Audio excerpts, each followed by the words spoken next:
RTL, première radio de France. Vous nous écoutez depuis le bout du monde?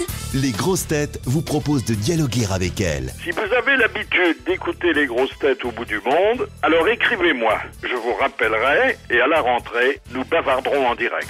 Inscrivez-vous sur rtl.fr, Rubrique Les auditeurs du bout du monde. pour participer aux grosses têtes en direct sur RTL. Les grosses têtes de Philippe Bouvard, c'est tous les jours de 16h à 18h sur RTL.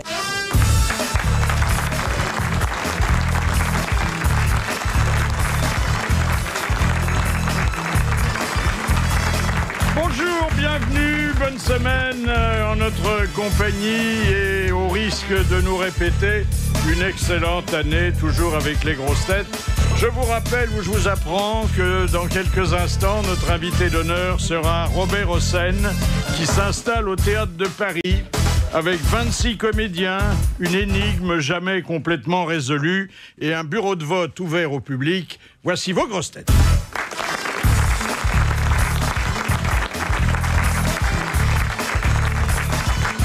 Les homards qu'ils pêchent sentent généralement le Saint-Émilion. Jean-Jacques Perroni. Bonjour. Toréador du rire, il ne lui suffit pas d'avoir l'oreille du public, il veut aussi la queue des politiciens. Bernard Mabille. Bonjour. Il fait dire chaque matin des horreurs à Laurent Gérard. Éric Logérias. Bonjour. Il a su longtemps allier fantaisie et méthode. Sébastien Coé. Bonjour. Il a beaucoup ri, beaucoup pédalé, beaucoup ramé. Jacques Bellutin. Bonjour. Alors finissons-en, s'il vous plaît, avec les fêtes, ces réjouissances imposées par le calendrier. C'est fini, n'en parlons plus, sauf que il y a encore un dessin du New-Yorker publié dans le Figaro qui nous y rapporte.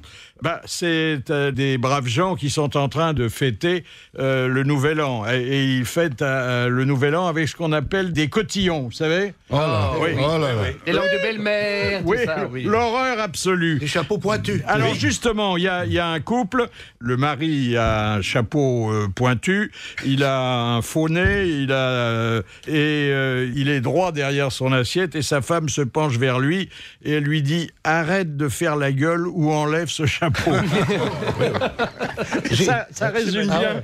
Quand je faisais des dîners-spectacles, c'était l'horreur, parce que je prenais des boules dans la tronche avec les en permanence. Des serpentins. Et puis les bombes, les espèces de bombes qui t'envoient un espèce de jet de je sais pas quoi. Là, ça, c'est J'ai gay sur trouvé les un costards. petit proverbe pour la fin d'année. C'est adieu 2009, l'année de la meuf. Bienvenue 2010, l'année du clitoris. Eh ben, tu sais quoi, Moi, c'est pas grave. ça démarre l'année avec un peu de poésie, ça fait toujours du bien. J'attends Honneur aux avec femmes. enthousiasme 2011. Alors, cette année de quoi, 2011? De couler un bronze. D'accord, on a bien fait de passer sur 2010 d'abord. quand même. 2012, on se fait une binouse. L'année des partous. Des partous, exactement. Et puis 2013, alors, un acte civique qui s'impose, même si vous êtes en bonne santé, allez vous faire vacciner. Ah bah oui, là maintenant, il faut. Il faut éponger les surplus. Excellent. Ah oui. C'est une bonne fois. acheteuse, Mme Bachelot. Vous avez vu les effets secondaires de la vaccination, c'est qu'on a 2 milliards de dettes maintenant. Si elle achète tout comme les vaccins, tu ouvres ses tiroirs, il y a 12 000 culottes. Cela dit, Incroyable. si le gouvernement était cohérent, il remplacerait Mme Bachelot par Bernard Debré. Hein? Évidemment. Oui, parce que lui, il a Il l'a vu... dit depuis le début. Dès le départ, il a dit. Alors nous regrettons, mais bon, il n'était pas question qu'on y aille parce que le déplacement coûtait trop cher à la maison, de ne pas inaugurer aujourd'hui la tour la plus haute du monde à Dubaï. Abu Dhabi. Ah oui. Il y a M. Ben Laden qui se frotte les mains dans sa grotte. C'est plus facile pour Il vous. attend la deuxième. Quand tu habites au dernier étage, t'as pas intérêt à avoir oublié quelque chose. Alors, T'as pas intérêt à attendez, je l'ascenseur, voudrais vous surtout. signaler, cher Bernard Mabille, qu'il n'est pas question d'habiter au dernier étage, pas plus qu'à celui de notre bon tour Eiffel. Ah bon, pourquoi? Parce que la tour est tellement effilée sur les 30 derniers qu'on ne étages. passerait pas, nous. Il y a... Les meubles, oui. Il Nous, n'y a non. qu'un ascenseur qui peut y monter. Mais il n'y a visiblement pas de locaux. Alors, on a le choix pour expliquer cette réduction. On a le choix entre le manque de crédit ou le manque de courage des ouvriers. Ah, c'est peut-être comme les pyramides, oui. Oui, alors c'était sensible déjà au sommet des pyramides. Mais vous voyez la pancarte, la concierge est dans l'escalier, elle reviendra dans un mois. L'ascenseur est en panne. Oh là là. Alors, on ne sait pas d'ailleurs s'il y aura des locataires, s'il y aura des propriétaires. Au prix où c'est les apparts, il y a des ils m'auront pas appartements. moi déjà. Ah oui, c'est mal parti. Et puis un mot des people, en ce début d'année, ils ont droit à toute notre compassion et en même temps à notre solidarité parce que si on en croit les photos publiées dans les magazines spécialisés et toujours en couleur, ils sont des nôtres. Ils font comme nous. Oui. Ce sont des gens d'une grande simplicité. Bien sûr. Là, j'ai par exemple sous les yeux Brad Pitt et Angelina Jolie qui ont décidé de réveillonner au fast-food. C'est Non. pas bien ça? Ah oui, mais c'est parce qu'il y a les enfants, c'est avec les enfants. Oui, alors Ça leur fait plaisir aux petits. ils ont une grande table et ils ont réduit les frais. Hein. Oui, il y a le clown McDo. Et Il puis y a le clown Valérie McDo. Pécresse qui est en train de tartiner de crème le dos de son mari. Ah bon? Elle s'est Au réveillée. fast-food. Elle va le bouffer? Non, ils sont à l'autre bout du monde. évidemment. Non, parce qu'en Île-de-France, Non. Ah bon, parce que c'est pas le propos. Et puis, alors Rihanna, ça vous dit quelque chose? Rien du Une tout. chanteuse, une chanteuse. Alors, une chanteuse. Qui avait été battue, qui avait fait des Mignonne. photos qui se Elle sont était battue perdues. par qui? Par Alors- son ex-mari. Oh merde. Ouais. On la voit à la Barbade, mais bon, elle est bien rasée. Et alors, il y a une série de photos qui montrent à quel point elle nous ressemble dans les moments les moins glorieux de notre vie quotidienne. Elle fait Alors, pipi dans Elle est au vater? c'est pas loin. Elle pisse dans le lavabo. Non, Ah, elle est souple, alors. Non, ça reste convenable, mais c'est un peu crapoteux. Alors je vous explique, il y a 5 clichés. Alors premier cliché, elle est sur la plage en petit bikini, c'est assez joli. Deuxième cliché, elle se lève. Troisième cliché, elle a visiblement un morceau de son string qui lui est rentré là où il fallait pas. Ça arrive. Quatrième photo, elle essaie frénétiquement de retirer le petit bout du string. Ouais. Elle n'y arrive pas. Cinquième photo, on voudrait bien l'aider, mais on n'est pas là. Allez, je suis sympa aujourd'hui, je vous dis qui sont les grosses têtes. C'est Jean-Jacques Perroni, Sébastien Coé, Jacques Balutin, Philippe Chevalier, Éric Logérias et Philippe Bouvard. La statistique, 16 ans, 76. c'est naturellement celle de Jean-Jacques Perroni. Alors, cette année, pour le réveillon, 30% des dindes s'appelaient Britney et 40% des boudins blancs s'appelaient Loana. Elle va pas bien. Ça va pas aller mieux. C'est pas ça qui va l'arranger. Pas gentil. 10% des toréadors qui souffrent de la maladie de Parkinson ne survivent pas à leur premier combat. 80% des pochetrons racistes ne supportent pas d'être noirs. 15% des gens pensent que c'est au pied du mur qu'on voit le maçon, alors que 45% pensent que c'est à la queue devant les cabinets qu'on voit le constipé. Ça va. Ah non, mais ça commence bien, l'année commence bien. 10% des concombres mis en vente dans les supermarchés ont déjà servi. Il y a des connaisseuses, hein. Pour les élections régionales, 60% des électeurs de droite pensent que Nicolas Sarkozy sera comme sa femme Carla. Il aura des problèmes de voix. 20% des charcutiers qui fabriquent eux-mêmes leurs saucisses les testent d'abord sur leurs femmes.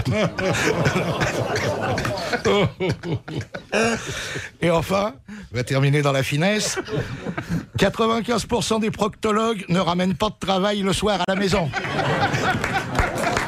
C'est un beau boulot, proctologue. Hein. Merci, monsieur Perroni. Pas de quoi, monsieur Bouvard. Que de chiffres signifiants Bien sûr. on aurait ignoré sans vous. Et puis ça permet de dire un mot sur les proctologues, qui est un métier dont on parle trop rarement, je Oui, trouve. oui, Oui. C'est vrai, on en parle assez Nous peu en dans les avions émissions. reçu ici qui Oui. avait fait un livre très drôle d'ailleurs, avec beaucoup de distanciation. Un Il peu valait chiant, mieux quand même. d'ailleurs, hein. et qui nous avait expliqué comment il avait eu la vocation. vocation, parce que c'est Et quand c'était même. comment qu'il avait eu? Oh, Comment ça a été un il doigt avait de pas trouvé l'avoir. ça Il s'est dit, tiens, je connais pas cet endroit. Il l'avait trouvé par élimination. Ah oui. C'est-à-dire. Non, parce que c'est quand même un métier bizarre. Il cherchait un petit coin pas trop éclairé. Parce que dès le matin, 8h, voir son premier client, lui dire allez, baissez Attends, le si pantalon, ton médecin est tournez-vous. ouvert à 8h, tu me donnes où il est. 9h. Oui, allez. Dire vous les tenez dans la main, vous les soulevez, je vois pas bien, puis je vais prendre une photo, ça servira pour mes Vous élèves. permettez que je termine ma tartine de Nutella? Bah non, c'est quand même un métier étrange. Ah ouais. Tenez, je vais vous le prendre en photo, je vais vous le montrer, que vous voyez quand même les dégâts. Le seigneur des anus. Et puis souvent, il voit pas que des gens en bonne santé, parce que c'est rare quand on est en très bonne santé d'y aller. T'y vas pas sinon. Alors, ce proctologue que nous avions eu, et qui, je vous l'avais dit, n'était pas du tout dénué d'humour, nous avait dit, quand il on en avait faut, hein. abordé l'aspect olfactif de son métier, que ce qui le dérangeait le plus, c'était l'odeur des pieds. Les pieds, oui, je me souviens. Hein, vous vous Ah souvenez oui, de ça? proctologue, oui, mais pédicure, j'aurais jamais pu. Ça, non, ça. Il avait des petits clients. Il y a- alors. il y a un photographe écolo qui est presque proctologue. Oui. Yann Anus Bertrand. Les grosses têtes et l'actualité, Philippe Bouvard, Jean-Jacques Perroni, Sébastien Coé, Jacques Balutin, Philippe Chevalier et Éric Legérias.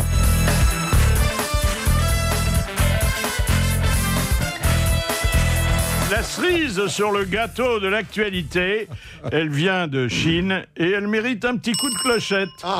Voilà, ça se passe à Pékin où les autorités chinoises, de plus en plus soucieuses de la moralité publique, viennent d'opérer des contrôles dans des magasins qui avaient de plus en plus de clientèle masculine. Et j'ai trouvé ça dans Le Monde, donc c'est un journal à la fois sérieux et un peu pudique. Et qu'est-ce qu'il dit le Monde sous la plume de son correspondant à Pékin? Les autorités municipales de Pékin ont fermé un salon de thé qui n'était qu'une supérette de la fellation. Supérette de la Supérette de la fellation. Mais la pipe au thé, c'est bien connu. Ah oui, hein. oui, oui. Oh, oui. Alors, la petite sœur Adalban la faisait. Je vous livre quand même cette expression qu'on n'avait jamais lue. Super de la entendu. fellation, c'est magnifique. Ah, c'est beau. Est-ce qu'il n'y a pas là quelque chose à exploiter? Oui, oui, Ah. il y a une idée. C'est quoi Il la est bon, mon lampe Souchon, prends le bien en bouche. Je vais avoir l'air idiot, mais c'est quoi la pipotée? C'est la pipe au thé de Tu connais Monaco. pas Mais parce que t'es trop jeune. La bouche pleine de thé et zoup. Et elle te fait une gâterie avec du thé chaud, Oui. le plus chaud possible qu'elle peut tenir dans la bouche. Voilà. Et toi, tu tiens pas longtemps, je peux te le dire. Et après t'en as une deuxième, faut avoir du monde, faut connaître du monde. Elle a des glaçons, elle. Voilà. Voilà. Elle fait effet au glaçon. Un coup à droite, un coup à gauche. Faut connaître du monde. Sinon, on appelle un pompier. À ce propos de supérette du sec, j'ai une blague.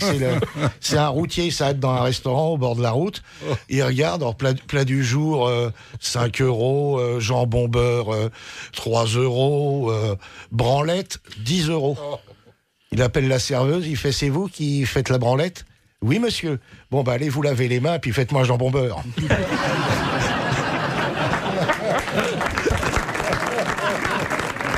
Écoutez, on va pas faire la petite bouche parce qu'elle est à la fois morale, correcte et hygiénique. Ah oui. Bon. Alors, des nouvelles de Berlusconi. Qu'est-ce qu'il a fait durant sa convalescence dans sa villa? Eh bien, écoutez, il a écrit des chansons d'amour. Oh, mais comme c'est beau. Ça va être son 3e disque de chansons d'amour. Je vais te niquer, je vais te niquer, je vais te niquer, je vais te niquer. Que sont pas chers les putas. À 50 000 livres, y en a plein la villa, que c'est beau. J'ai invité les copains chefs d'État pour niquer comme des rats. La puta n'est pas chère, oh là. Et elle est jeune. Elle est jeune, Elle est très très jeune, très jeune, très belle. Et vous voyez François Fillon dans la même situation? pas du tout. Pas du tout. Pas du tout. Non, non. Lui, il est coureur, mais uniquement au En Mans, voiture. hein. En bagnole. Alors, ça sera un disque où l'amour tiendra la place essentielle. Et d'ailleurs, c'est le nouveau mot d'ordre du Cavalière, faire reculer la haine dont il a Pour été avancer victime l'amour. grâce à l'amour. Voilà. Bien sûr, avec du poil autour. Et puis, alors, le premier accident ministériel de scooter s'est produit hier. Oui. C'est notre ami Frédéric Mitterrand. Il est tombé. Il est tombé Sur quoi de scooter. il n'avait pas de chauffeur. Il n'était pas en Vélib. Non, parce que ça aurait été plus écolo quand même. Ça aurait été plus écolo. Ça dépend où il va. Alors, il est depuis hier à l'hôpital Percy, mais vous me direz qu'Ariel Sharon est depuis 4 ans, jour pour jour, dans le coma. L'hôpital Percy, c'est celui qu'on met dans les narines sur les têtes de veau. Oui, ou alors que tu arroses. C'est ça. Quand t'es On prudent, attend tu le arroses communiqué de Nikos. Oui. Non, mais vous imaginez un ministre... Mais il revenait d'où? Qu'est-ce qu'il avait été faire? De Thaïlande. Mais il se déplace qu'en Il scooter. était en bas du quai d'Orsay, sur les voies sur berge, et zoup, basoir. Voie sur berge, c'est une contrepétrie. Hein. La suite des grosses têtes sur RTL.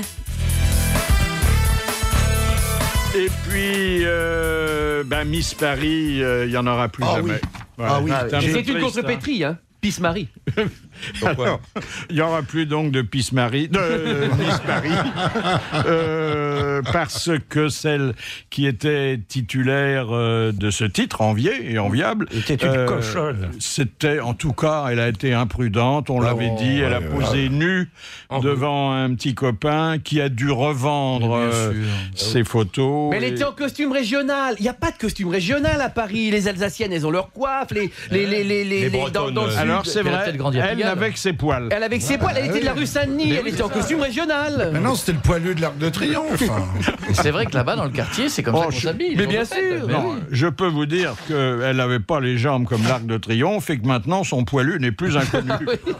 Bon, en plus, c'est vrai que la photo est un peu sexe quand même. Hein. Et Madame Poirot a dit, mon mari m'a jamais demandé d'écarter les cuisses pour faire des photos. Le mec a bon goût. Je savais pas qu'on pouvait mettre la main là. Prudent.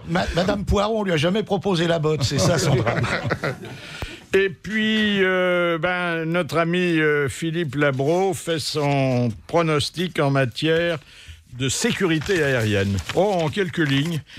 Il dit on attend 2, 3, voire 4 heures avant d'embarquer. Un jour, plus tellement lointain, nous monterons nus dans des avions dont les membres d'équipage nous attacheront avec menottes à nos chaises percées.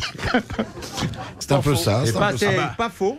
Si on s'en tient aux nouvelles consignes, c'est également. Et vous allez voir avec les scanners qui arrivent, le temps qu'on va passer dans. On va être convoqué 5 heures avant de prendre l'avion. Les scanners, tu parles, il va y avoir la queue, si j'ose dire. Parce que les gars vont se rincer l'œil, les douaniers. Il y a des légendes qui vont tomber. Hein. Moi, je l'ai fait, le scanner. C'est étrange. Hein, c'est là que tu vas t'apercevoir que si Freddy était doublé. Mais quand on le passe, on se sent pas à l'aise, hein, parce qu'on sait pas ce que le gars voit exactement. Il y a il voit tout. un côté étrange là-dedans. Parce qu'il va au travers. Bientôt, coloscopie obligatoire. Monsieur, ça fait 2 fois que vous passez, c'est de la gourmandise. Oui, mais c'est peut-être de mec qui te fait dire, donc vous avez remarqué, vous êtes tuberculeux, vous le saviez ou pas? Merde. C'est intéressant. Madame, vous êtes enceinte, t'imagines? Il te fait une Vous ordonnance savez que à vous la en avez fin. une beaucoup plus basse que l'autre et qui est enflée. Pour la coloscopie, il faudra attendre que Jacques Chancel prenne l'avion.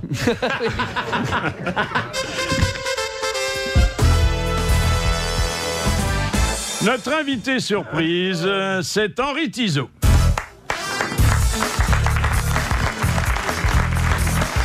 Asseyez-vous dans le fauteuil de dentiste, monsieur Tizot.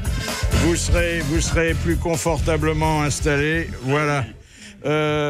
Avant tout, je m'en vais vous faire une confidence. Je suis heureux de me retrouver parmi les grosses têtes. C'est bien ma place avec Philippe Bouvard. Voilà. Oui, alors lâchez-nous un peu la banane et parlons quand même d'un livre dont le titre peut surprendre.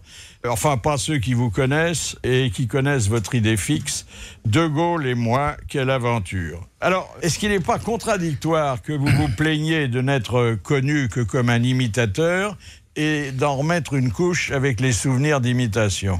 Eh ben oui, c'est vrai, Philippe, parce que à une époque, ça m'agaçait, De Gaulle. J'ai toujours eu le contre-coup de Gaulle. Quand il est parti, en 69, il était à Colombey, mais moi, je restais à Paris. Les gens me disaient, alors, mon général, c'est le chômage? Ça les faisait rigoler, moi, ça me faisait pas rigoler. Hein. Cela dit, 69, c'est déjà loin. Hein. Eh oui. Mais, en fait, je suis rentré dans la peau du général, mais il a fini par avoir la mienne. Oui. Enfin, vous n'en êtes jamais sorti. Non, et jamais. On se demande si vous ne souffrez pas d'une forme de schizophrénie.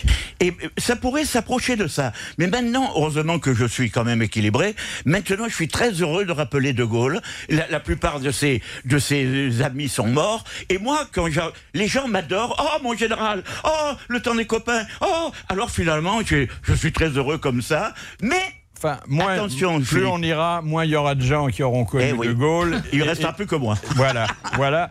Alors, je me demande si ça n'est pas l'histoire d'une passion unilatérale que vous avez écrite, parce qu'à aucun moment, le général ne vous a donné signe de vie. Oh si, de nombreuses fois. Il m'avait fait téléphoner déjà. Un matin, ma secrétaire me dit l'Élysée au bout du fil. Ben non, qu'est-ce que c'est, monsieur Tricot? Oui, pas le dos. Mais j'étais le seul à savoir que je l'avais écrit. Donc, il me dit, vous avez bien écrit au général? Oui, mais il a eu votre lettre il y a 2 secondes. Oui, oui. Il m'a demandé de vous appeler. Oui. Ah bon? Alors j'étais complètement couillon. J'ai dit, il va bien, embrassez-le bien demain. Il n'est pas trop fatigué. Enfin, j'étais ridicule. Oui, enfin, c'est pas un contact direct, hein. Ah, non, c'est Vous vrai. n'avez pas eu de même une ligne, et la seule pièce justificative d'une intimité qui reste à démontrer, c'est un facsimilé d'une carte de visite de Madame de Gaulle, qui est visiblement une circulaire. Non, c'est pas une circulaire. Et vous remerciant de vos bons voeux. Non, c'est la 8e année de l'anniversaire du général, et l'année d'après, elle était morte, elle n'aurait pas pu me l'envoyer. Mais vous savez, Philippe, mon drame, puisque vous voulez le faire aller... Il y a un drame. C'est que je suis rentré dans la peau de De Gaulle, mais il a fini par avoir la mienne. Et actuellement, quand je vois l'Europe que De Gaulle voulait et l'Union européenne qui est devenue notre poison, alors là, vous voyez, je m'enflamme parce que j'ai envie de dégobiller sur ce projet. Oui, alors, enfin, là, je suis malheureux de la France. Vous voilà. excédez un peu la mission du comique, mais en tant que citoyen, vous avez tout à fait le droit. Voilà. Comment êtes-vous passé de l'imitation de De Gaulle à l'imitation de Jésus-Christ ? Eh ben, je sais pas comment ça s'est fait. J'ai une passion pour les sauveurs. De Gaulle a sauvé la France et Jésus-Christ a sauvé l'humanité. Oui, chacun a eu sa croix. Voilà. Et moi, ma croix de Lorraine, je suis passé à la croix tout court. Oui. Mais... Vous avez toujours votre propriété? Ah non, j'habite à Paris maintenant. Est-ce que vous aviez... Comment elle s'appelait? Ah, elle s'appelait le Petit Colombet. Ah, oui, et alors, il s'est passé des choses extraordinaires là, parce que au Petit Colombet, près d'Étampes, j'avais voulu faire construire une cheminée magnifique avec des carreaux de gien. Et quand De Gaulle est mort, on a commencé à photographier la boiserie, et j'ai dit, oh mince, ma cheminée. J'avais fait construire, autrement dit, le Petit Colombet imitait la boiserie. Oui, sauf que votre maison était beaucoup plus luxueuse et confortable que celle du général, hein, qui était très, très rustique. Hein. Oui, chez De Gaulle, c'était rustique, oui. Alors, voici donc, c'est attendrissant, même si ça sent un peu le réchauffé, De Gaulle et moi, quelle aventure d'Henri Tizot. Merci. Merci, Philippe. Salut à tous. Vive la France. Jusqu'à 18h, les grosses têtes de Philippe Bouvard. Voilà, comme chaque jour, je vais procéder à l'appel de notre petite classe. Jean-Jacques Perroni. Présent. Bernard Mabille. Présent. Éric Logérias. Présent. Sébastien Coé. Oui, bonjour et bonne année. Et Jacques Balutin. Bonjour. Présent. Et puis, notre invité d'honneur, dont la présence parmi nous réjouit toujours. Il rouvre le procès de Seznec, comme il l'avait fait pour celui de Louis XVI, c'est-à-dire un peu tard, pour que justice soit rendue. C'est Robert Hossein.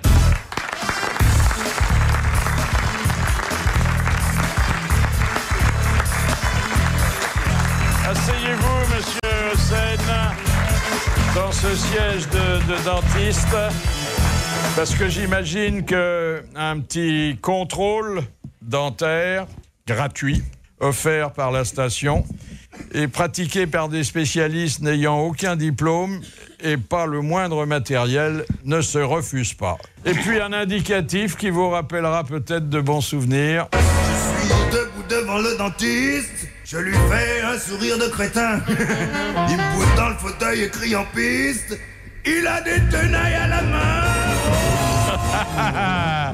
Elles sont là, les tenailles, hein. Elles sont là, mais rassurez-vous, elles resteront.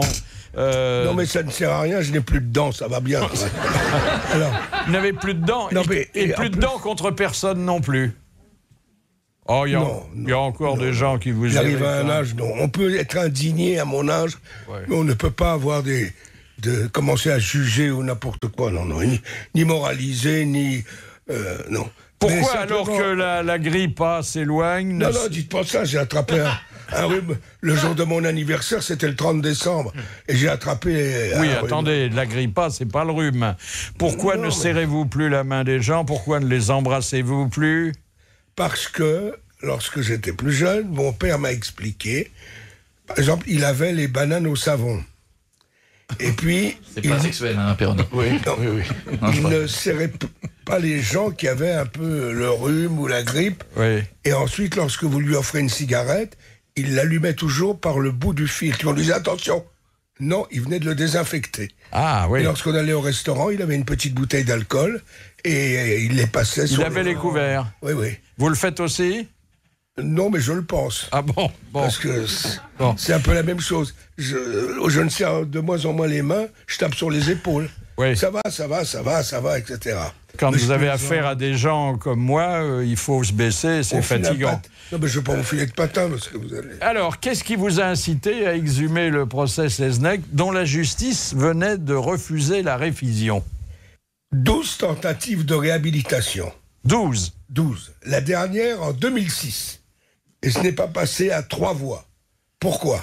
Parce que le petit-fils de Seznec a passé 50 ans de sa vie à vouloir réhabiliter son grand-père. Et il n'y est pas parvenu. Est-ce que vous l'avez consulté avant de prendre la décision de monter cette pièce? Non seulement je l'ai consulté évidemment par politesse, mais je lui ai aussi demandé de ne pas intervenir du tout. Du tout. J'ai dit, il suffit que vous interveniez pour que vous disiez, ah bah oui, ça n'étonne pas, alors il va dire qu'il est innocent. Donc, comme c'est la dernière fois, s'il veut continuer, il doit aller à la Cour européenne. Et je lui ai simplement dit, je vais monter le procès tel qu'il a eu lieu en 1924 ou 25, et je tiens à vous avertir tout de suite que je ne suis pas là pour la réhabilitation.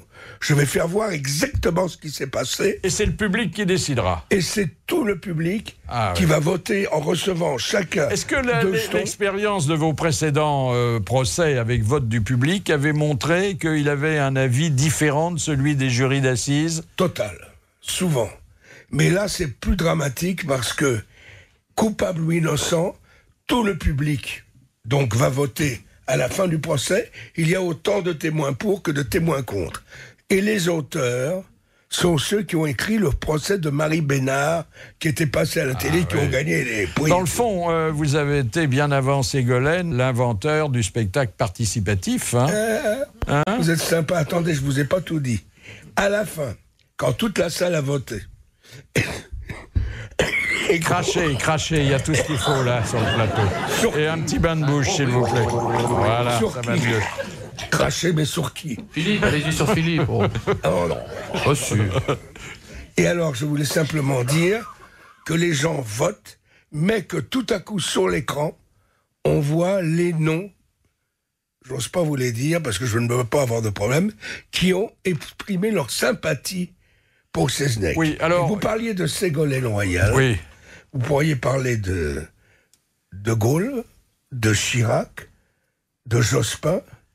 Ils ont vraiment donné leur opinion? Écoutez, non. J'ai pas le droit de...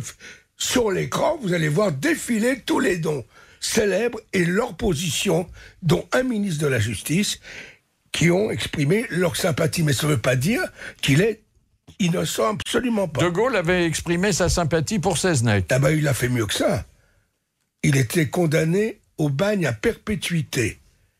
Et au bout de 25 ans, il l'a gracié. Pour qu'il rentre. Et il est rentré? Non. Oui, et on fait un coup de théâtre à la fin qui devrait quand même laisser les gens, parce que si on n'apporte pas quelque chose non, bien sûr, de différent. Dites donc, il y a un grand avocat actuellement au barreau qui témoigne aussi, c'est Maître Lombard.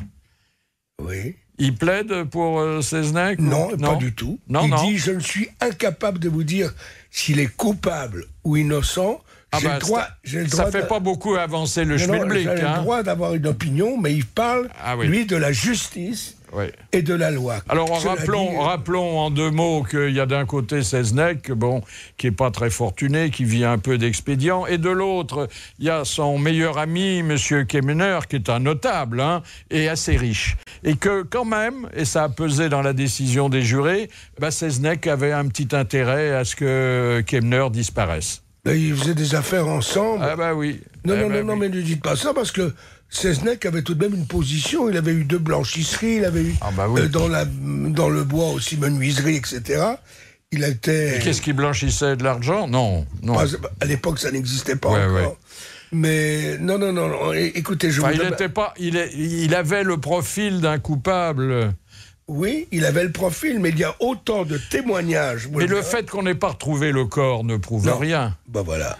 Non, mais ni dans un sens, ni dans l'autre. Voilà. Oui. Mais on m'a averti tout de même, à la justice, que si je disais fait dire à quelqu'un des témoins quelque chose qu'ils n'ont pas dit, là je risque d'avoir des emmerdes. Alors ce qui fait qu'il y a autant de témoins pour que des témoins contre. Et puis le public, je m'excuse de vous regarder, monsieur, là, c'est selon votre naissance, votre éducation, votre vie, vos choix, votre manière de penser. Le repas que vous avez pris précédemment, tout ça, ça compte. Hein. Évidemment. Alors ça m'amène d'ailleurs... Ça m'amène à vous soumettre la première citation envoyée par M. Fournier, qui a dit « L'humeur des juges n'entre pas dans le code pénal. » Un avocat? Alors, il était avocat de formation. À 2 formations. Il est mort. Il est mort. Il était écrivain. Et il a fait de la politique. Il fut écrivain et il fit surtout de la politique. Charles de Gaulle? Ah non, il était militaire, formation, t'es pas de conneries. François Mitterrand. François Mitterrand, bonne réponse de Péroni. Voilà.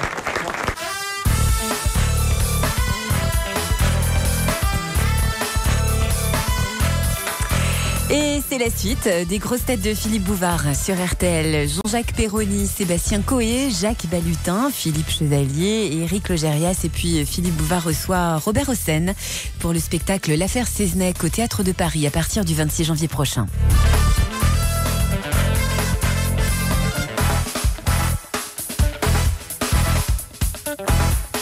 Un souvenir sonore qui vous concerne directement. C'était Jean-Claude Brialy, le cher Jean-Claude, qui avait évoqué le souvenir de Barbara, un souvenir dont vous n'étiez pas absent. Un jour, elle m'a dit « J'aimerais bien aller voir Jésus-Christ monté par Robert Hossein. » J'ai dit « Mais tu es juive ?»« Oui, je vais voir, je suis curieuse. » Bon, très bien. Alors, on a rendez-vous chez moi, j'habitais Place des Vosges à l'époque. Elle était déjà arrivée à l'heure parce qu'elle avait la maladie de l'heure. Elle avait enlevé ses chaussures qui lui faisaient mal et je vois un grand garçon, un bûcheron, un blond, comme ça, costaud, énorme. Elle me dit « Ah, tu connais Mimi, c'est mon chauffeur. C'est lui qui met des bûches dans la cheminée. » Bon, j'ai compris que c'était son fiancé de l'époque. Bon, très bien. Elle aimait beaucoup les beaux garçons. Elle avait des garçons d'une beauté incroyable. Et puis, on part voir le spectacle d'Hossein. Bon, c'était un très beau spectacle. Puis à l'entracte, Hossein avait eu l'idée folle de partager le pain quotidien. Alors, chacun avait une miche de pain. Et on nous donnait du pain. Il fallait le donner à sa copine, à son voisin. C'était assez spécial. Et alors, je donne le pain béni à Barbara. Elle me dit non, pas de pain, ça fait grossir.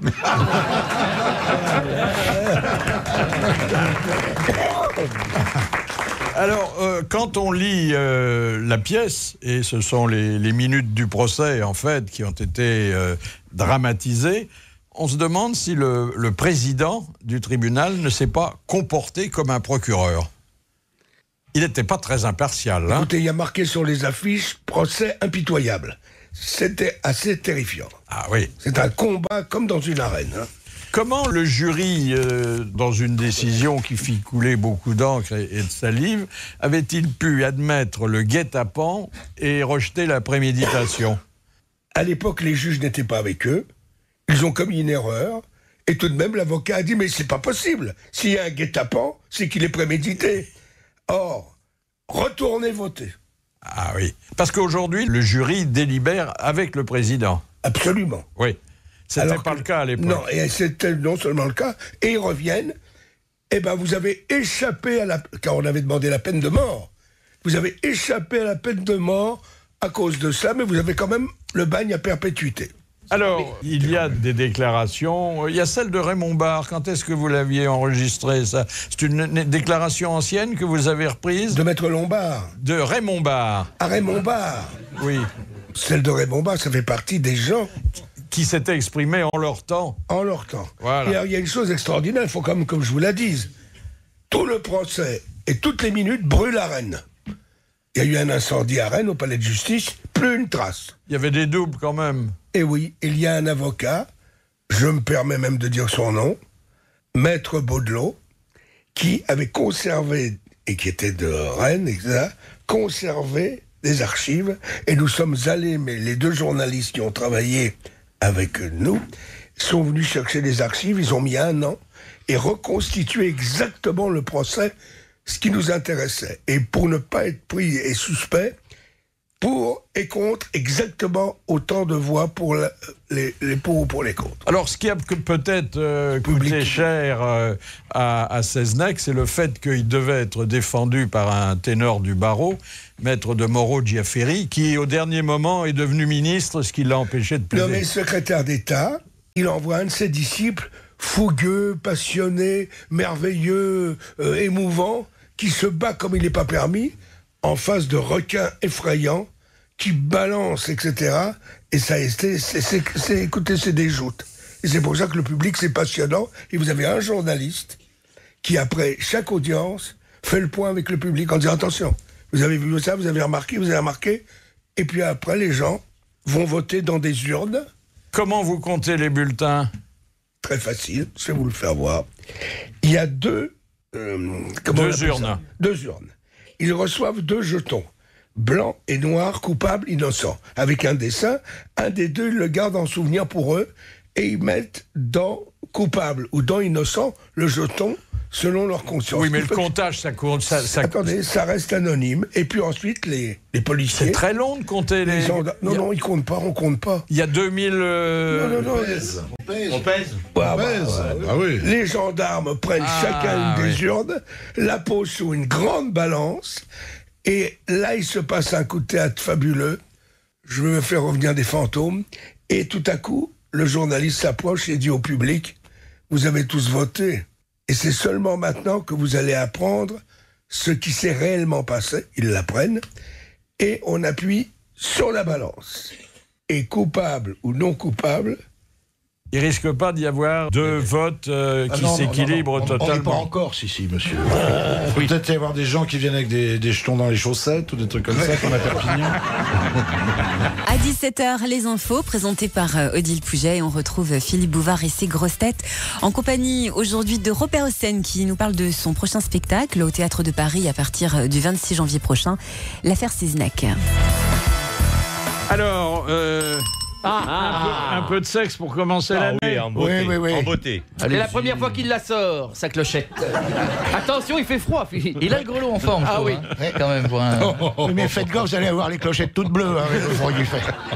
Alors ça, c'est une étude que les chercheurs américains ont fait. Alors là aussi, je voudrais signaler que nos chercheurs à nous, ils font pas grand-chose. Non, ils trouvent pas. Chaque fois qu'il arrive quelque chose d'intéressant, c'est à l'étranger. Oui. Alors souvent là, en Caroline du Sud. Il y en a beaucoup qui sont partis là-bas aussi. Hein. Oui, oui, mais ils sont pas d'origine française. Non. Ils sont d'origine martienne parce que pour faire des recherches sur l'efficacité de l'odeur de la sueur dans la libido des femmes, il paraît. Il fallait quand même. Oui, Il y a des mecs qui ont des bons petits boulots quand même. Hein. Germaine, tu sens le furet, ça m'excite. Bah oui. Non, c'est l'inverse. Non, c'est l'inverse. L'homme doit sentir un peu la transpiration. Il faut être un peu dégueu. Alors, la femme, qui est beaucoup plus fine que nous. Oh là. On peut ça le dire, dépend d'où. puisque momentanément, il n'y en a pas parmi nous aujourd'hui. Oui. La femme sent, si l'homme la désire, rien qu'à l'odeur qu'il émet. Oui. D'où d'ailleurs son leitmotiv est à sueur. Oui. Mais c'est pour ça que. Oh, dis donc, 2010 commence bien. Ah oui, c'est fort. C'est pour ça que les chiens se reniflent le cul, savoir s'ils peuvent y aller. Oui, mais enfin. Tu ne dois pas faire ça quand même. Pourquoi pas? Enfin, non, pas maintenant, il fait froid. Ça serait bien. Il y a 2 types de sueur. La sueur normale, qui trahit l'effort, de moins en moins d'ailleurs, et la sueur sexuelle qui, elle, atteste le désir. Ah bon. Voilà. Donc il faut la faire monter derrière soi dans l'escalier pour qu'elle sente. Et celle qui vous éloigne, on va peut-être pas arriver jusqu'en haut. Et celle qui vous éloigne, la bonne sueur. C'est peut-être pour ça d'ailleurs que le sportif préféré des Français et des Françaises est Sébastien Chabal. Alors, qui doit avoir une forte odeur naturelle, mais qui est pondérée par la marque de parfum pour laquelle il a vendu son image. Oh, et il fait du vin rouge aussi. Je me suis aperçu de ça au supermarché l'autre jour. Il y a un vin rouge du Sud-Ouest, Sébastien Chabal. Il fait tout, hein, il fait des fringues. Il fait des fringues, il fait tout. Il fera les nouilles qui restent dans la barbe. Il a raison d'en profiter pendant que ça marche. Absolument. Qui connaîtra Chabal dans 10 ans? Faudra peut-être qu'un jour il joue au rugby aussi, non? Il n'arrête pas de marquer en ce moment. Il fait des cartons d'enfer. Son club est tête de série. Le Racing. Il joue où maintenant? Au Racing. Racing Paris. Roselyne Bachelot, qui en est follement amoureuse, avait voulu le vacciner elle-même. Oui. Il n'a pas voulu. Elle l'a écarté. Il faut un fusil hypodermique, là. Et puis du nouveau dans la vie de couple. D'abord, un autre dessin du New-Yorker sur ces émissions de télé-réalité, vous savez, où on se penche, même où on essaie d'infléchir la vie privée des gens. Alors, il y a un énorme plateau, il y a beaucoup de public, il y a des caméras de télévision et un type qui est l'invité principal. Et à côté de lui, il y a l'animateur qui écarte le rideau et qui dit... Et maintenant, George Pembroke, c'est le nom de l'invité. Et maintenant, George Pembroke, voici votre femme que vous n'avez pas vue depuis 18 ans. Quelle a été la réaction du mec? Infarctus. Il a dû partir. C'est un mauvais coup, quoi. Alors, le harcèlement moral va être désormais admis dans le couple. Jusqu'ici, il y avait la brutalité, il y avait le harcèlement sexuel. Le meilleur. Alors là, vous dites le ménage est mal fait, la vaisselle est en retard, harcèlement moral. On dirait que vous habitez chez moi, vous. La mienne va en prendre pour 30 ans. Ah ouais. Et donc, une femme peut parfaitement, sinon demander le divorce, au moins déposer c'est la plainte. femme, mais attendez, pas l'homme qui peut demander le divorce parce Alors, que le ménage est mal on fait. a déjà fait une étude, il semblerait que 10% seulement des hommes souffrent du harcèlement moral. Il faut pouvoir le prouver, ça. Comment on va le sexuel, c'est pareil. Moi, je ne souffre pas du Un huissier qui va être là chez vous. Un toute la huissier journée. qui vient à l'improviste. Ça fait 3 fois que vous lui dites que la vaisselle est mal faite. C'est du harcèlement, monsieur. Alors, heureusement, il y a sur la femme moderne et le couple moderne l'avis d'un grand connaisseur de l'éternel féminin. Benoît XVI. C'est Benoît XVI. Vous avez mis le doigt dessus, allez vous laver les mains. Alors, il a dit des choses, enfin, il a rappelé, parce que ça, tout le monde le savait. Dieu créa la femme à partir d'une côte d'Adam, et non pas, par exemple, à partir de sa tête, afin qu'elle ne soit ni une dominatrice, ni une esclave, ni sa compagne. Ni sa compagne Mais sa compagne. S'il avait fabriqué la femme à partir d'une côte du Rhône, ça aurait été une poivrotte. Ah oui, c'est vrai. Dieu n'a rien fait au hasard. Hein. Oh là. Il n'y a qu'à vous regarder. De quoi il se mêle, le pape, là? Mais c'est parce qu'il veut rétablir le couple. Parce que ça part en couille, je te signale. Il pourrait nous montrer l'exemple. Ils n'arrêtent pas de divorcer, les mecs. Donc, la femme ne doit pas être votre esclave, mais elle ne doit pas non plus être votre dominatrice. Ah non, sauf si vous aimez ça. Philippe Bouvard et les grosses têtes. Jusqu'à 18h, ça vous le saviez. Jean-Jacques Perroni, Sébastien Coé, Jacques Balutin, Philippe Chevalier et Éric Legérias sont les grosses têtes. Donc, et puis leur invité d'honneur Robert Hossein pour le spectacle L'affaire Seznec. Alors, qu'est-ce que vous connaissiez, vous, les uns et les autres, de l'affaire Seznec? Balutin. Son petit-fils qui se bat depuis qu'on a revu il n'y a pas très longtemps. Remarquable combat, mais moi je lui ai dit surtout pas dans mon spectacle ni dans mon procès à moi, parce que ça, c'est déjà sous influence. Alors si vous demandez aux autres de voter, c'est pas la peine de... Et il a été extraordinaire, il m'a écrit une lettre, comme quoi il me laissait totalement la liberté. Vous aviez entendu parler de cette affaire? Oui, quand même, mais moi j'ai vu les affiches, parce que ce qui est bien avec Robert Hossein, c'est qu'on se demande à chaque fois ce qu'il va y avoir de plus fort. Et c'est Zorro au départ. Avec le chapeau. Zorro par Robert Hossein. Non, mais voilà, et quand j'ai vu ça, je me suis dit comment encore faire plus fort qu'à l'époque de Jésus, etc., tout ce que vous aviez monté. Et je vais être un des premiers, je pense, à aller le voir. Parce que j'ai très envie de voir ce que ça peut donner sur scène. Arrêtez de dire qu'il y a un coup de théâtre, parce qu'à force de parler du coup de théâtre, on a envie de savoir maintenant. Ah bah non, non, ne non, dites non. pas. Ah bah non, on dit rien. De toute façon, ce sera après que vous ayez voté. Alors. Ouais. Et Logérias. Bah moi je remarque que Robert Hossein fait encore mieux que d'habitude, parce que Michel Leb il fait 12 hommes en colère et Robert Hossein il fait 16 mecs. Oui. C'est mieux. Celle-là, elle est bien. Celle-là, elle est bien. Et dans le même théâtre. Et dans le même théâtre. Non, moi je me souviens du film. Il y a eu le film formidable. Non, mais demain, vous savez qu'il y a la captation. Oui, en direct sur France 2. Des 12 hommes en colère. Oui, en direct. Alors que nous, c'est toute la salle qui peut être en colère. Ou alors s'embrasser ou se taper dessus, j'en sais rien. Une question de spectateur à 10 €, bien que j'ai dépassé l'âge. Est-ce que le public se montre plus clément le dimanche en matinée? Parce qu'on dit toujours que c'est un public très différent. Il est totalement différent, mais je continue à insister là-dessus. Tout dépend du public. Oui, du parcours du public. Ouais. Vous l'avez déjà joué ou en province ou pas? Non? C'est une création? Non, ah jamais. Ouais. Donc vous ne connaissez pas encore aucun des votes? Ah mais absolument, mais complètement à côté de... Et c'est surtout à cause de ça que j'ai dit aussi... En plus, l'expression des votes, vous l'aimez bien, hein?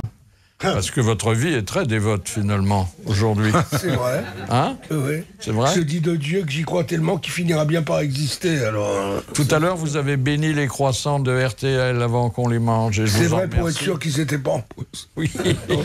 Alors, monsieur Mabille, vous, l'affaire Seznec, quand même... Moi, j'ai suivi au travers du petit-fils qui a consacré sa vie à réhabiliter le grand-père. J'ai lu les bouquins, j'ai même rencontré le petit-fils. Alors, elle remonte à quelle année?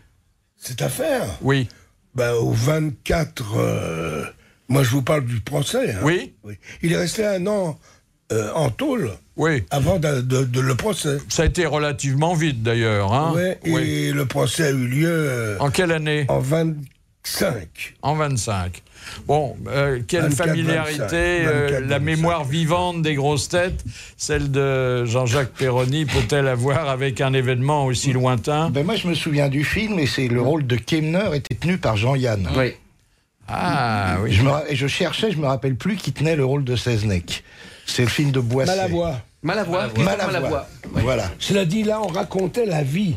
Oui, c'est-à-dire avec ce qu'il pouvait y avoir de romantique ou pas romantique, etc. Alors que là, une fois assis, pendant 1h30, on essaie de vous clouer sur la chaise pour exactement voir coupable, non coupable, et les témoins sont dans la salle. Et des fois, ça gueule de la salle, ça. Et bien, les juges sont pas faciles. Hein. Les grosses têtes et Philippe Bouvard accueillent aujourd'hui Robert Hossein. Alors, vous avez la possibilité de passer un coup de fil, de préférence à un ami, parce qu'aux autres, on n'a pas grand-chose à dire, puis ils ne vous prennent pas au téléphone. Et vous avez choisi Alain Decaux.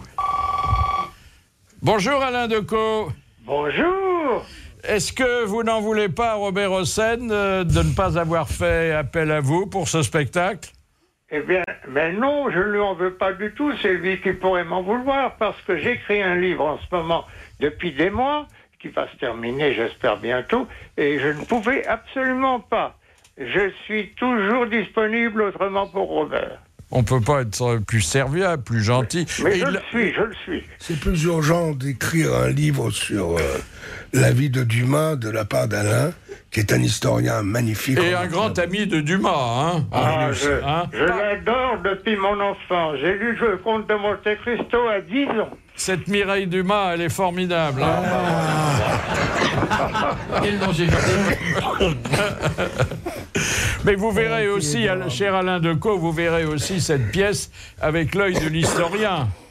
Ah, bah alors l'historien dira ce qu'il croit. Je voterai, j'irai voter parce que je trouve que le système des votes est très bien. On l'avait inauguré pour le Courrier de Lyon. Ça avait très bien marché. Et les gens votaient à tout à la Raymond. Et on l'a fait aussi pour Marie-Antoinette. Il y avait tous les soirs 200 condamnations à mort sur une salle de 4000 places. Et alors, je ne sais plus quel magazine s'était demandé qui vote la mort au Palais des Sports. Eh bien, le soir de Noël, cher Alain, je suis navré, mais la comédienne magnifique qui le jouait, Caroline Siol, que j'ai été condamnée à mort le soir du réveillon. Et elle est tombée évanouie sur scène. Il en fallait une dinde. Mais c'était dans son spectacle où elle est seule. Hein? Elle s'est vraiment évanouie. Elle a eu plusieurs condamnations pour la prison. C'est l'exil qui était le maximum, jamais acquitté. La prison, des fois, assez fréquemment encore. Et le soir du réveillon, on déclare majorité condamnée à mort. Je jure, elle est tombée évanouie sur scène. Et alors, c'était d'autant plus difficile qu'il fallait la soulever et la mettre sur la guillotte. Puis attendez, elle s'était trouvée mal alors que la critique l'avait trouvée très bien. Très bien, mais elle est toujours très bien. Ouais. Elle était remarquable. Est-ce qu'elle va jouer Madame Seznec? Non, Madame... Non, je plaisante, Robert. Non, mais nous avons une comédienne pour témoigner. Voilà. Ouais, c'est-à-dire que ça va être un peu rude, puisque les témoins sont assis dans la salle. Oui. Eh oui. Ah oui, comme... Ah, il faut pas dire ça, il faut pas l'annoncer, ça va être une surprise. On les appelle. Oui. Il y a un coup de théâtre à la fin, non? Oui. Oui, mais on ne saura pas ce que c'est.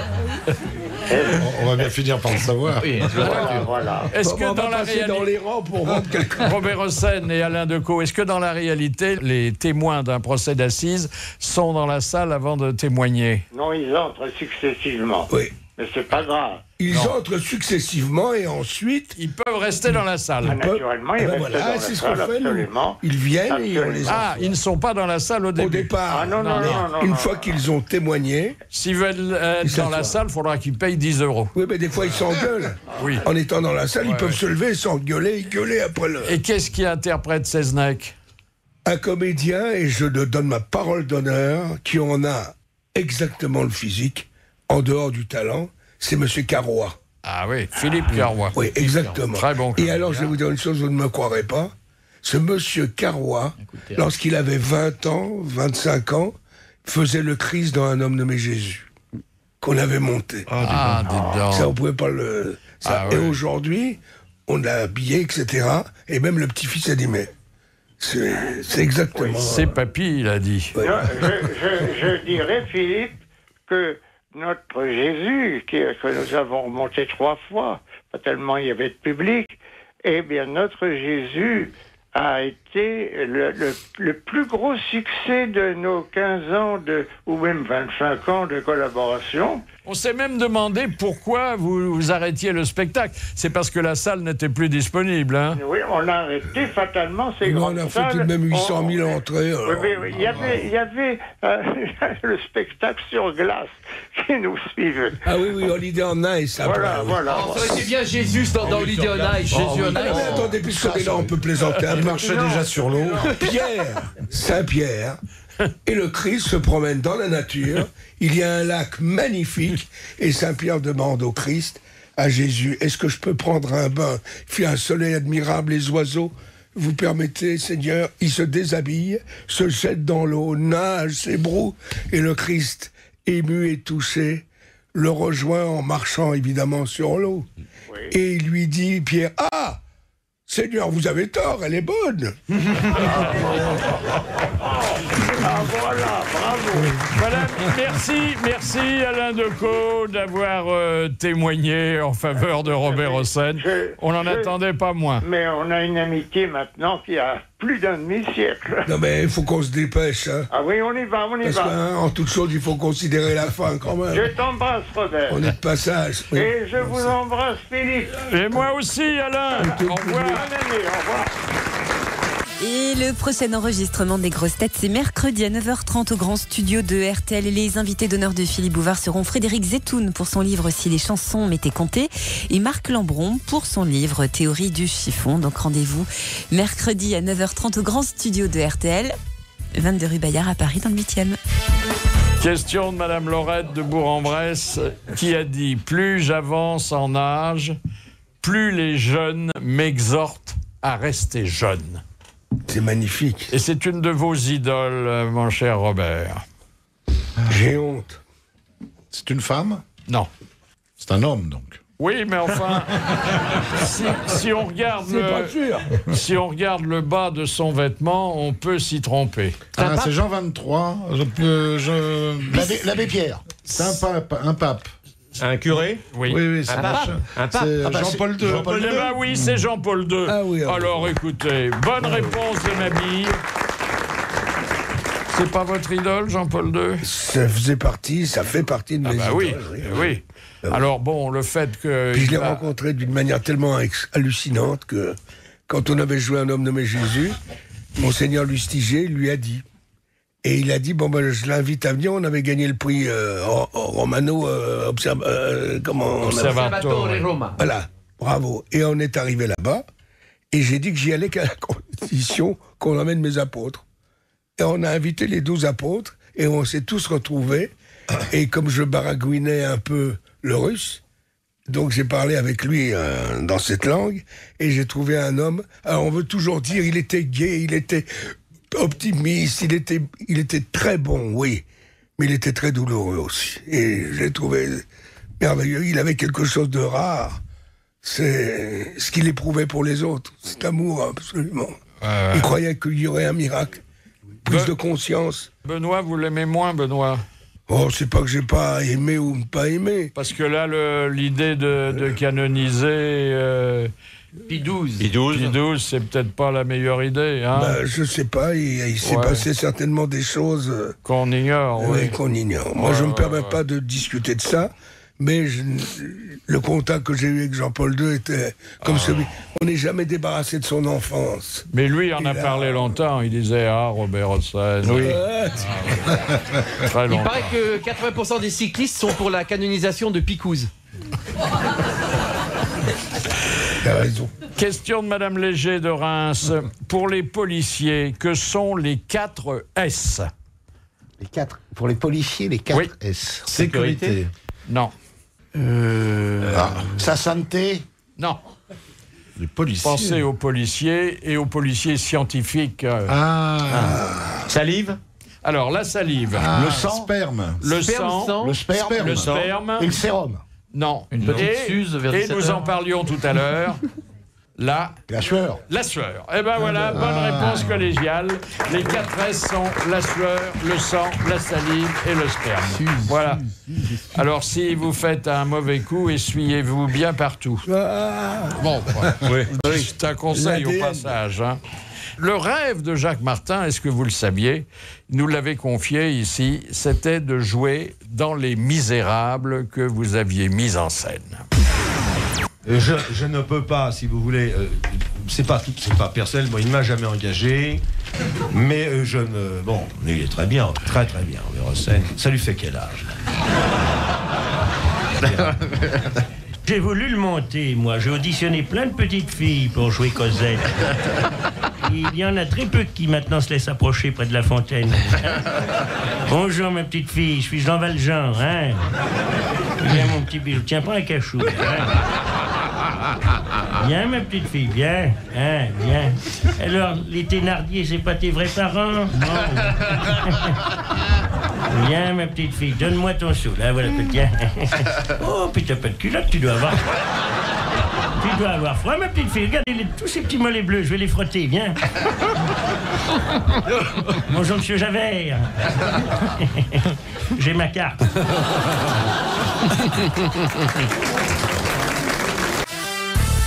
Jean-Jacques Perroni, sans transition. Sébastien Coé, Jacques Balutin, Philippe Chevalier, Éric Logérias et puis Philippe Bouvard reçoivent Robert Hossein aujourd'hui dans Les Grosses Têtes. Qu'est-ce qui vous a décidé à vous faire baptiser à l'âge de 40 ans? Comment le savez-vous?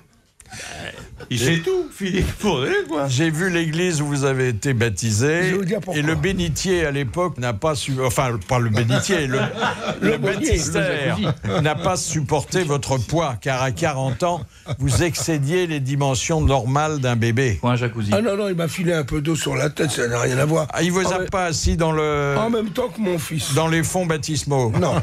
Eh bien, je vais vous dire pourquoi. Lorsque j'étais jeune, je rends grâce à ma mère et à mon père, qui ne possédant rien, m'avait déjà dit 2 phrases. La première, mon père disait toujours « Je suis né pauvre, avec une cervelle de riche, il vaut mieux ça que le contraire. » Bravo. Ensuite, il disait « C'est la première cinquantaine la plus dure, tu verras, mais après ça va mieux. » Pourquoi? Parce qu'on s'habitue, alors tu fais gaffe de ne pas t'habituer. Et puis, comme ils n'avaient pas un rond, ils m'ont mis en pension. Meudon, Chatou, Clamart, Versailles, Courcelles. Et quand ils ne pouvaient pas payer les pensions, souvent russes, les pensionnats russes, des faits ouverts par des émigrés, ils me changeaient de pension. Et c'est là que j'ai fait la découverte de beaucoup de religions. Et mon père disait toujours, il choisira lui-même. Ouais. On va pas qu'il se démerde. Quand on vous dit ça, on choisit pas ou on choisit très tard. C'est ce qui vous est arrivé. Et très tard, j'étais copain avec le père Langer, qui était l'aumônier des artistes. Voilà. Il m'a dit, qu'est-ce que ça te coûte avec ton fils? Trempe-toi un coup. Et je me suis trompé. Je lui ai même dit, je perds la foi. Il me dit, mais non, ça passe, ça. Etc. Et puis, voilà, c'était une formalité à remplir, mais je suis respectueux, et je le prouverai si Dieu m'aide, de toutes les religions, de toutes les races, de toutes les nationalités. Votre famille donne un bel exemple d'œcuménisme, hein? Vos fils, ils sont de quelle religion? Ah non, mes fils ont été tous baptisés, mais il y en a qui ont choisi, il y en a un qui a choisi, enfin maintenant il a 30 ou 40 ans, ou je ne sais, il y en a un qui a choisi d'être bouddhiste, oui. Un autre a choisi l'islam. C'est ce que j'appelle l'œcuménisme. Orthodoxe. Ah bah oui, alors attendez, comme famille catholique, on fait mieux, non? C'est catholique ouvert. Je peux vous dire quelque chose? Si vous croyez en Dieu, ou si vous n'y croyez pas, je connais des gens qui n'y croient pas et qui sont déjà dans ses bras s'il existe. Et je connais des croyants qui n'y seront pas, parce que ça dépend aussi de la manière dont on assume sa foi. Eh bien, ce qui est important, c'est pas de savoir si on croit. Je suis certain, ce qui est important, si quelque chose ou quelqu'un existe, s'il croit en nous. Et on est mal barré en ce moment. Merci mon père, merci. Et merci à vous. Si on vous avait proposé, et pourquoi pas, parce que la société civile aujourd'hui est extrêmement sollicitée, d'entrer au gouvernement, quel ministère auriez-vous choisi? J'aurais choisi fatalement la culture ou l'éduc, quoi. Ou bien les pauvres, la misère. Être ministre de la misère. Ah, parce que vous connaissez le ministère, vous? Non, mais il reste à inventer. Ah vite. Et vous auriez fait Il y a un haut commissaire qui est Martin Hirsch. Il y a un haut commissaire, il n'est pas ministre. Il est haut commissaire parce qu'il n'a pas voulu. Oui, mais vous êtes d'accord avec moi qu'il y a quand même quelque chose à faire. Oui, mais de toute façon, pendant mon quinquennat, à la fin, il n'y aura plus un seul clochard qui couchera dans la rue. Voilà. Je l'ai dit, je l'ai promis, je le ferai. On les verra plus. On les verra plus. Ils sont cachés. Ils sont tous morts de froid. Non, mais je pense, peut-être que j'ai complètement tort de parler de ça, mais ça me bouleverse un tout petit peu quand même de penser qu'il y a énormément de gens, et avec ce temps, qui sont d'où ils viennent, quelles les origines, quelles tout je m'en fous. Je vois simplement des gens qui souffrent, qui crèvent, qui espèrent, qui aspirent, et tout ça. Et pour les jeunes, c'est capital aujourd'hui qu'on prenne conscience. Je ne veux pas moraliser parce que j'ai non, mais pour nous, voilà, on est dans la rigolade. Hein. Ouais, quand Jean-Claude Brialy, qu'on adorait tous. Oui. Surtout la manière dont je l'ai connu est tellement hallucinante que ça peut paraître pas dans le théâtre. Et à la fin, lorsqu'il nous a quittés, j'ai été voir, j'allais faire un adieu à lui. Alors on l'a emmené donc au cimetière. J'y étais avec Jean-Paul Belmondo. Et puis, il y avait cette fosse et on était un peu bouleversés. Et alors, il y a un gars qui m'attrape par la manche et qui me fait « Mais faut pas vous mettre dans cet état !» Mais j'ai dit « En quoi ça vous regarde ?»« Mais non, mais moi je vous vois, mais c'est jamais qu'une répétition. Ce qui est emmerdant dans la mort, c'est que c'est pour la vie. » mais il parlait bien. Hein. Oui. Il méritait d'être connu. Hein. Et on retrouve les grosses têtes de Philippe Bouvard, la suite jusqu'à 18h sur RTL. Robert Hossein est l'invité d'honneur. Est-ce qu'il y a aujourd'hui beaucoup de quadragénaires ou de quinquagénaires qui se prénomment Geoffrey? Non, mais... Parce que le prénom, après votre interprétation d'Angélique, était devenu à la mode, hein. On peut raconter une anecdote là-dessus? Que ça, plutôt... Alors, on est à Saint-Tropez. Plutôt l'anecdote que la prière, soit dit en passant. Alors, entendu, on est à Saint-Tropez, avec des amis, et je vois arriver, et je vous jure que c'est vrai, une dame d'un certain âge, et qui me dit, « Monsieur, s'il vous plaît. » J'ai dit, « Vous voulez un autographe, madame ?»« Non, non, non. Je voudrais que vous veniez avec moi sur mon bateau. » J'ai dit, « Mais madame, je suis avec des amis sur le port. Je peux pas y aller, parce que vous voyez, je suis occupé. » Je vous le demande. Regardez, mais où il est votre bateau? Elle me tend la main, c'est un paquebot. Je suis avec les cheminées et tout. Je dis, non, mais enfin, ben, il est très beau, il fait au moins 80 mètres de long. Je dis, mais madame, magnifique, je vous félicite, mais je peux pas quitter mes amis. Eh, vous êtes un ingrat. Comment? Vous êtes un ingrat. Je dis, mais pourquoi, madame? Mais regardez, je vois marqué sur le bateau Geoffrey, le titre du bateau. Alors j'ai dit, vous avez raison. Et à ce moment-là, je vois arriver une gamine de 15 ans et qui me dit, ému, un autographe, s'il vous plaît. Et moi, très fier qu'à 100 ans, il y a encore une gamine de 15 ans qui me demande un autographe. Je lui dis, comment tu t'appelles? C'est pas pour moi, c'est pour ma grand-mère qui vous a beaucoup aimé dans La Marquise.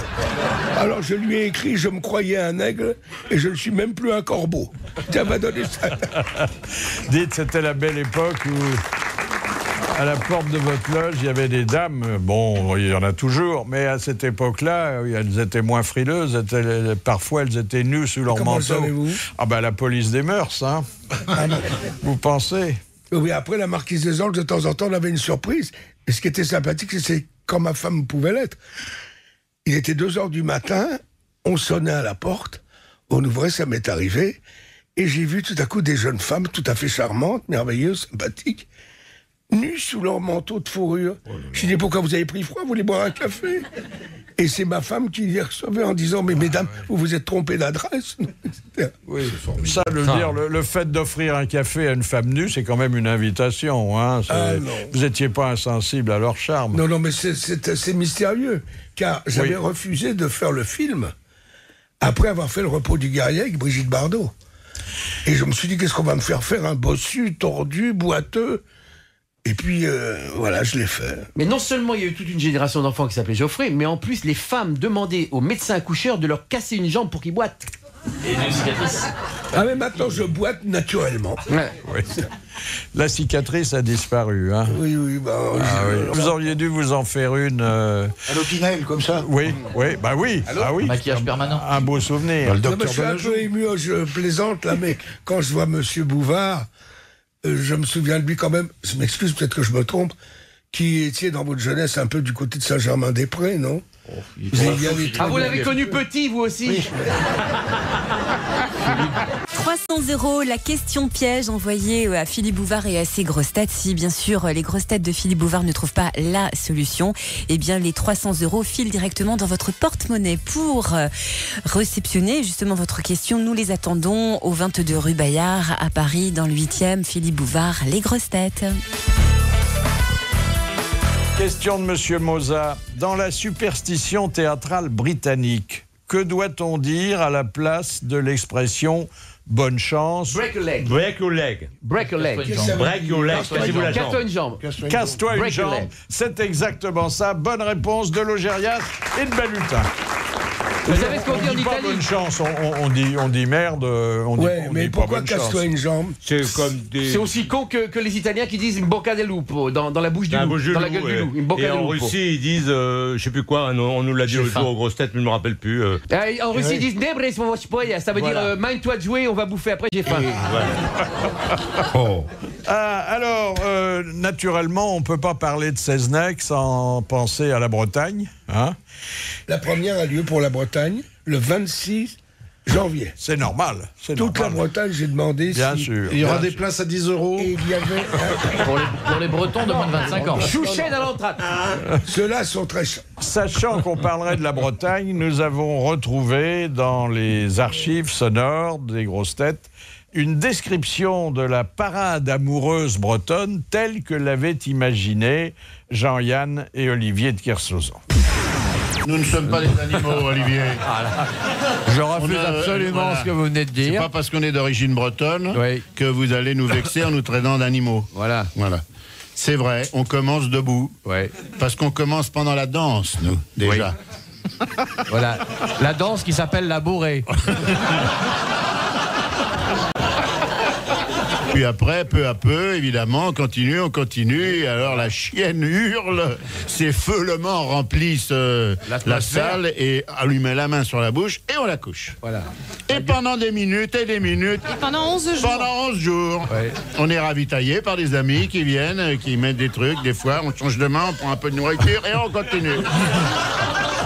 C'est normal. Et parfois, on le fait sans manger, mais à ce moment-là, on s'arrête au bout de 9 jours. Alors, deux Bretons qui avaient pris quelques libertés avec la tradition bretonne, quand même. Ouais. Oui. Question de Madame Romer. Avant 1789, quelles étaient les 5 façons pour appliquer la peine de mort? La roue. L'écartèlement. Alors, attendez, il y avait la roue, il y avait l'écartèlement, La pendaison. la pendaison, Le pâle. Le bouillante? Non. Le bûcher. le bûcher, le feu. Le bûcher, oui. Alors, le feu, bûcher de la la Villette, potence, la la roue, décapitation. l'écartèlement La et... décapitation, La décapitation. La décollement. décapitation. Le décollement. Eh bien, écoutez, c'est une bonne réponse collégiale. met de bonne Et humeur. j'ajouterai masculine, parce que nous sommes entre nous aujourd'hui. Mais voyez, s'il y avait encore des exécutions capitales comme ça, si ce serait pas beaucoup mieux que la télé-réalité. Mais ça fait du spectacle. Attendez, ça aurait lieu en place publique. Mais bien sûr. Alors, tôt le matin. peut-être ouvert à tout le monde. Mais bien Peut-être sûr. que les premiers rangs paieraient 10 €. Mais Mais pas on plus. emmènerait les enfants plutôt que de leur raconter des conneries à l'école. Avec l'écartèlement, on pourrait miser sur les chevaux et puis le premier membre qui se bat. Attendez, l'écartèlement, on le ferait à Longchamp ou à Vincennes. Bien Oui. sûr. On pourrait parier. Ouais, Ah oui, oui. c'est ce que je Le vous dis. pâle, un supplice qui commence si bien et qui se termine si mal. Ah, c'est bien. Question de Monsieur Levasseur. En 1944, Pablo Picasso a créé un spectacle avec Jean-Paul Sartre et Michel Léris. Quel en était le titre? Le désir attrapé par la queue. Le désir attrapé par la queue. Bonne réponse de Logérias. Un petit bain de bouche. Voilà, ça fait mieux, ça fait mieux. Qu'est-ce que vous reprochez aux caleçons? Aux caleçons. Oui. C'est qu'ils sont longs. Ah ben, il y a des caleçons courts. Oui, Il depuis y a longtemps. des boxers shorts même. Non, non. J'ai pris de mauvaises habitudes. Je mets des slips. Ah bah t'inquiète pas, moi Il aussi. n'y a pas de honte, hein. Je te rassure, j'en mets aussi. Donc tu vois, t'es pas seul. Moi, j'ai Et des Péroni, il en a des noirs. Non, mais puis non, j'en ai des slips kangourous, moi, parce que j'en ai une grosse de queue. Et moi, je mets des slips kangourous aussi parce que j'ai été publié dans le livre de poche. Oh, que c'est joli. Cela dit, quand on a joué la pièce, j'avais 18 ans, de Jean Genet, création, haute surveillance, on faisait 3 voyous enfermés dans une cellule, on avait des pantalons de bagnard collants, tout ça, et il me disait, mais vous impressionnez personne tel que vous êtes là. Je vous ai mis des pantalons collants pour qu'il se passe quelque chose. Il nous avait fait mettre 3 à 4 paires de chaussettes à l'intérieur. Pour comparer, c'est énorme. Ah, ce jeune. Ce qui est bizarre, vous n'avez pas demandé de jouer en string. Philippe Bouvard est avec Jean-Jacques Perroni, Sébastien Coé, Jacques Balutin, Philippe Chevalier, Éric Logérias et leur invité d'honneur, Robert Hossein.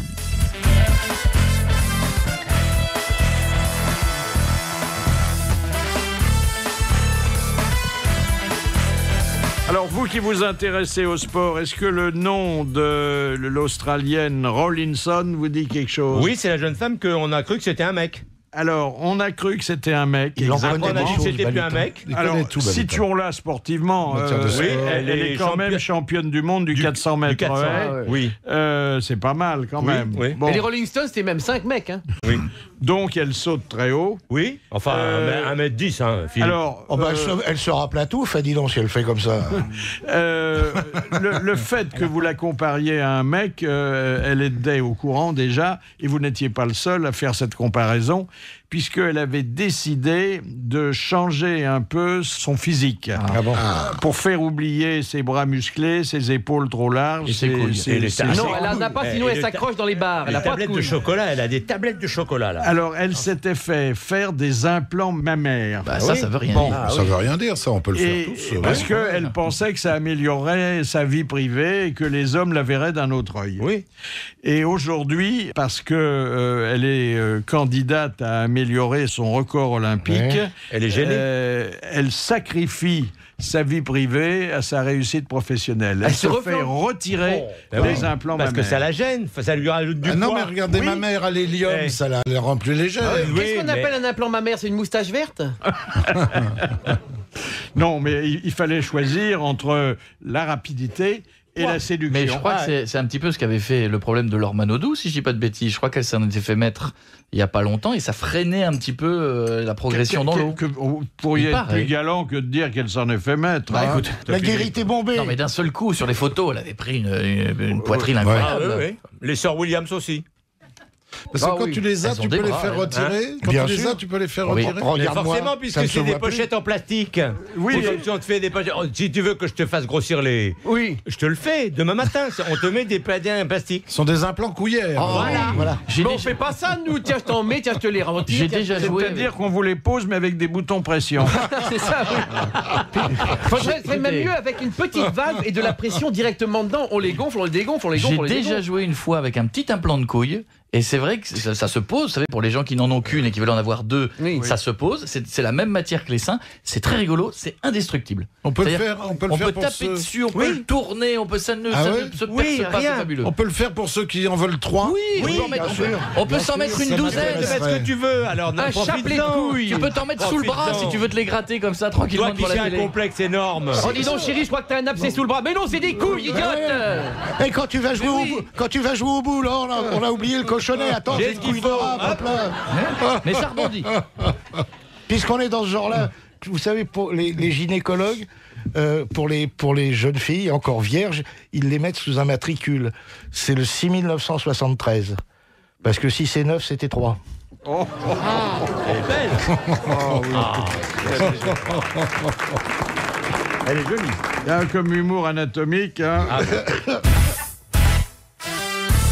Je vous rappelle que le prochain enregistrement des grosses têtes de Philippe Bouvard, c'est quand ? C'est après-demain, c'est mercredi à 9h30 au grand studio de RTL. Et puis les invités d'honneur seront Frédéric Zetoun pour parler de son livre Si les chansons m'étaient comptées et Marc Lambron pour un livre Théorie du chiffon. Rendez-vous mercredi à 9h30. Alors, il se passe des choses curieuses en Grande-Bretagne. Et naturellement, quand on pense à la Grande-Bretagne, on évoque un de nos plus récents et plus remarquables invités d'honneur, Marc Roche, qui est le journaliste francophone qui connaît sans doute le mieux Buckingham Palace et ses autres royaux. Bonjour Marc Roche. Bonjour Philippe. Alors on se souvient que vous étiez venu nous parler en avril dernier du ménage à trois, hein ?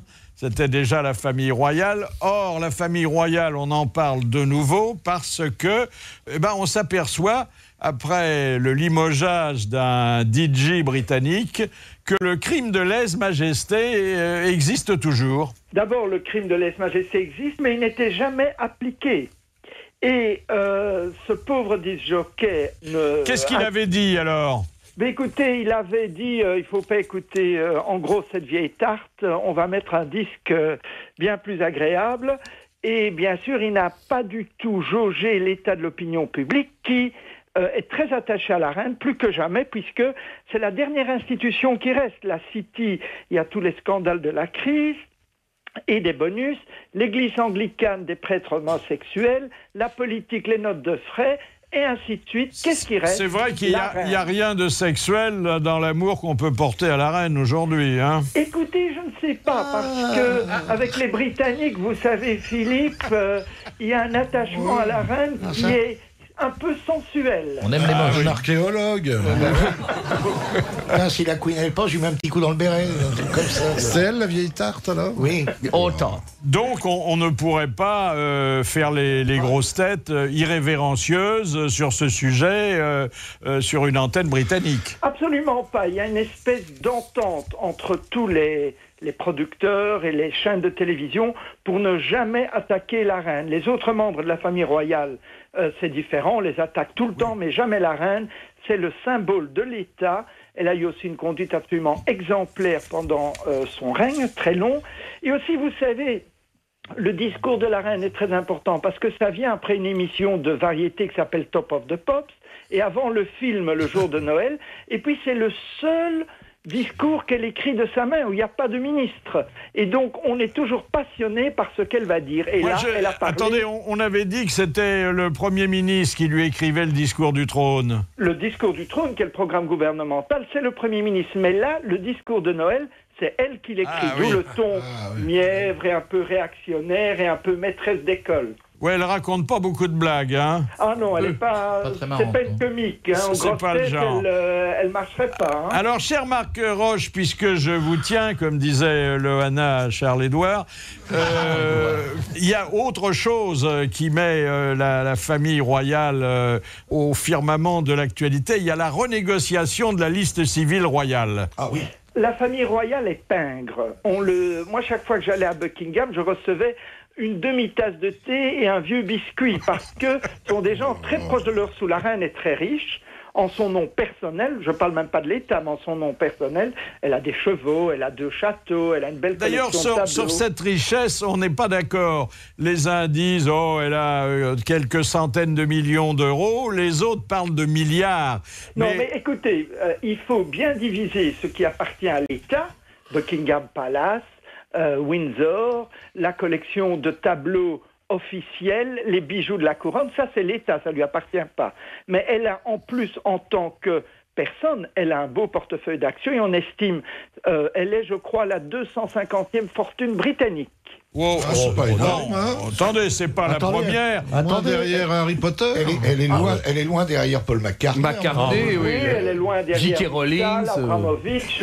Elle est loin derrière, mais enfin elle est confortable, et comme tous les gens confortables de la haute aristocratie britannique, elle est très proche de ses sous. Madame Thatcher aussi l'était, d'ailleurs, les archives ont montré qu'elle payait avec retard ses fournisseurs et qu'elle laissait le forain. Elle a toujours eu du retard. Attendez, Madame Thatcher était fille d'épicier, hein. Absolument, et elle rappelait très souvent aux Britanniques, d'ailleurs, ne dépensez pas plus que vous gagnez, et surtout ne payez pas vos fournisseurs. Puis jamais un sou dépensé pour la chirurgie esthétique, c'est pour ça qu'on l'appelait Thatcher. C'est pas elle qui aurait payé les vaccins. Hein. Et donc, la reine demande une petite augmentation qui lui sera peut-être accordée, d'autant qu'elle ne coûte pas cher à chaque citoyen. Hein. Non, elle ne coûte pas très cher parce que malgré la liste civile, qui ne couvre d'ailleurs qu'elle et son mari, puisque la reine-mère est morte, le reste, c'est elle qui paye tous ses enfants pour qu'ils exercent leur fonction officielle. Puis vous savez, on l'a encore vu à Noël, le nombre de touristes devant Buckingham Palace, notamment français. Je crois que les Français ont un problème avec le régicide, vous savez. Ils adorent la monarchie. Il y en avait plein. Oui, mais enfin, ils ne payent rien, ceux qui sont devant Buckingham, alors que Buckingham, ça coûte très cher. Oui, mais vous voyez, ils voient... On pourrait les faire payer 10 euros. Oui, symboliquement. S'ils ont moins de 25 ans. Symboliquement. Ça coûte 69 pence par an. 69 pence, même pas une livre. Oh. Mais vous savez, les touristes qui vont à Buckingham Palace, ils se gèlent. Donc après, ils vont à Rhodes prendre un café chaud, ils dépensent de l'argent, et ils sont tellement heureux, puis c'est l'image de l'Angleterre. Sans la reine, moi je n'aurais plus de travail, et sans la reine, l'Angleterre ne serait pas l'Angleterre. Est-ce que c'est pas une injustice que le prince Charles, qui est quand même l'héritier de la couronne, n'ait pas de liste civile? Mais écoutez, il a une liste civile bis, c'est-à-dire qu'il a le duché de Cornouailles, qui lui rapporte 12 millions de livres, c'est-à-dire à peu près 10 millions d'euros, disons, par an, sur lequel il vit, et il vit sur un grand pied. Lui. Oui, mais il a une vieille femme à charge. Oui, et puis et elle a des grands pieds. Quand il faut la referrer, c'est dur, hein, ça coûte du pognon. Il vit sur un grand pied et de grandes oreilles. C'est pareil, en chirurgie esthétique, elle coûte pas cher non plus. Hein. Merci Marc Roche, merci beaucoup.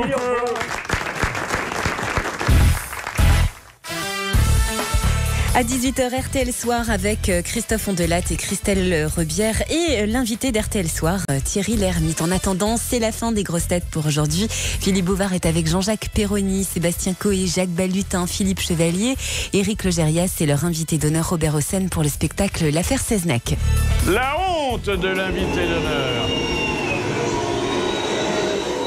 C'était avant que vous soyez nommé directeur de la Maison de la Culture à Reims. Le soir même, la nuit, il y avait un conseil d'administration de la ville de Reims.